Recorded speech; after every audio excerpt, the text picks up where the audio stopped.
Welcome to Chillin' 101. We hope this video helps. You begin by locking the goal, what image style and resolution you need, because the model and training strategy depend on that. Next, pick the model family: diffusion for versatile photorealism, GANs for speed, transformers for multimodal control.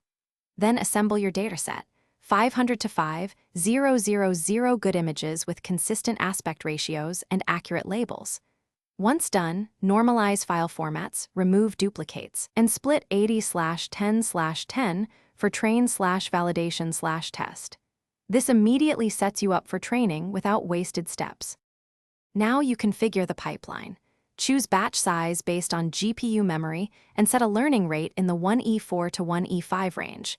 These ranges balance convergence and stability.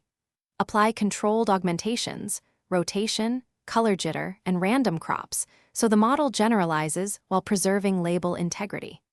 Use transfer learning or fine-tune a checkpoint to drastically reduce required data and epochs. Monitor loss and visual samples every few thousand steps, and adjust annealing or regularization if the generator collapses. To finish, evaluate outputs with FID and human spot checks on your holdout set so you catch subtle artifacts. Once confident, optimize for deployment by pruning or quantizing, and export to an efficient runtime like ONX or TensorRT for fast inference.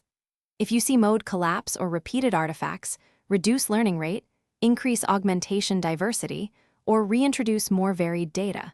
Conversely, if overfitting appears, add regularization or early stopping. One key tip: save frequent checkpoints to roll back and compare fixes quickly. Thanks for watching. Consider subscribing if we helped you.